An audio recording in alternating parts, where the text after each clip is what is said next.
Hi foodies, welcome to సాత్విక life of Bloom's. అందరు ఎలా ఉన్నారు? ఈరోజు మనం ఒక కొత్త వెరైటీ ఆఫ్ వంటకం నేర్చుకుందాం. వెరైటీ అంటే వెరైటీ ఏం కాదు, ఇది చాలా ఓల్డ్ మిక్స్డ్ వెజిటేబుల్స్ కర్రీ. అందరికీ తెలుసు, కాకపోతే చిన్న చిన్న టిప్స్ యూస్ చేద్దాం. ఓకేనా? ఈ కర్రీ మా అమ్మమ్మల నుంచి నానమ్మల నుంచి వచ్చిన కర్రీ. ఆ రోజుల్లో ఎక్కువగా పాతకాలంలో అందరు ఇలాగా మిక్స్డ్గా చేసుకునేవాళ్ళు. దోసకాయ, టమాటా, వంకాయ, ఇలా 4-5 రకాల మిక్స్డ్ వెజిటేబుల్స్ కర్రీ సూపర్ టేస్ట్గా ఉంటుంది. ఈ కర్రీ తింటుంటే ఆ ఫ్లేవర్తో మీరు మైమర్చిపోతారు. ఇంకా అన్నం ఇంకా 1-2 ముద్దలు ఎక్కువ తినాలనిపించే అంత బాగుంటుందన్నమాట. ముందుగా కర్రీ పేరేంటి తెలుసా? దోసకాయ, టమాటా, ములక్కాయ కర్రీ. బాగుంది కదా? ఫస్ట్ ఈ వెజిటేబుల్స్ తీసుకొని పీల్ చేసేసి నీట్గా కడిగి ఒక్కొక్క వెజిటేబుల్ చాలా చిన్న ముక్కలుగా వీడియోలో చూపించిన విధంగా కట్ చేసుకోవాలి. ఆ తర్వాత స్టవ్ ఆన్ చేసి ప్యాన్ పెట్టి ఆయిల్ వేసి హీట్ ఎక్కిందో చూసారా పోపు దినుసులు. మన ఏ కర్రీకైనా పోపు అనేది చాలా మెయిన్. శనగపప్పు, మినపప్పు, ఆవాలు, జీలకర్ర, 4 మెంతి గింజలు, ఎండుమిరపకాయలు అన్నీ వేసి లైట్గా గోల్డెన్ బ్రౌన్ కలర్ వచ్చిన తర్వాత చూడండి, మనం ముందుగా కట్ చేసుకున్న వాటిలో కరివేపాకు, పచ్చిమిర్చి, ములక్కాయలు వేసి కొంచెం అలా వేగనిచ్చిన తర్వాత దోసకాయ, టమాటా ఒకటేసారి వేయాలి.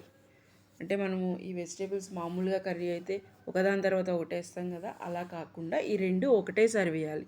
చూడండి ఎలా బాగుందో, కలర్ఫుల్గా ఉంది కదా. ఇప్పుడు మనం దాన్ని తిప్పి మూత పెట్టి ఒక 5 నిమిషాలు చూడండి, 5 నిమిషాలు ఉంచాలి. ఉంచడం వల్ల ఏమవుతుందంటే కూర మగ్గిపోతుంది. ఇప్పుడు మనకి అందులో కారము, ఉప్పు, పసుపు, కొంచెం అల్లం వెల్లుల్లి పేస్ట్, కొంచెం గరం మసాలా మొత్తం ఒకటేసారి వేసేయండి. ఒకదాని తర్వాత ఒకటి కాకుండా అలా అన్నీ ఒకటేసారి వేసేసి ఒకసారి తిప్పేసేసి ఒక 2 నిమిషాలు మూత పెట్టి అలా ఉంచండి. ఆ తర్వాత చూడండి ఎలా ఉందో కర్రీ. చాలా బాగుంది కదా, కలర్ఫుల్గా చూడడానికి.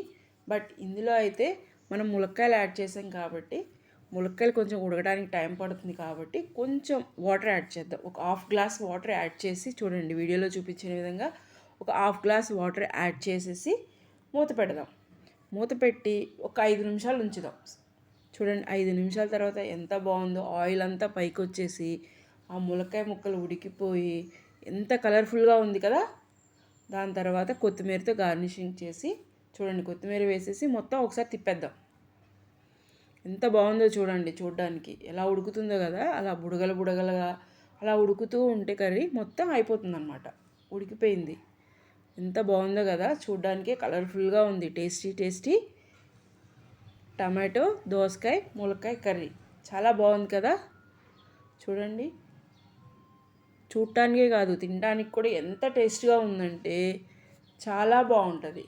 ఇది మీరు కళ్ళు మూసుకొని ఈ రెసిపీని మీరు ఈజీగా ట్రై చేయొచ్చు ప్రతి ఒక్కరు.